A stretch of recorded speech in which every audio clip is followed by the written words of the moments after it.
Hi all, welcome back to my channel Grammar Made Easy.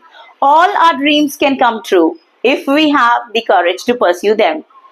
நம்முடைய கனவுகள் அனைத்தும் நனவாகும் அவற்றை நாம் உறுதியோடு பின்பற்றினால். With that note, let's get into today's video.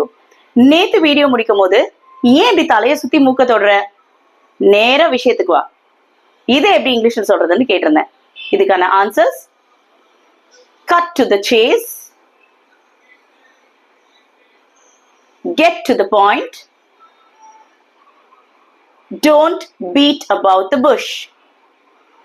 இப்போ நாளைக்கான கேள்வி.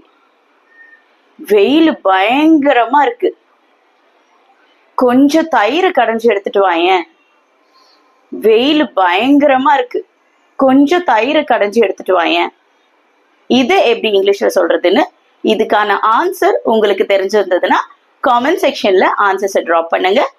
நீங்க இதுவரைக்கும் என்னுடைய சேனலை சப்ஸ்கிரைப் பண்ணலன்னா என் சேனலை சப்ஸ்கிரைப் பண்ணுங்க, உங்க ஃப்ரெண்ட்ஸ் அண்ட் ஃபேமிலி கூட ஷேர் பண்ணுங்க. தேங்க்யூ.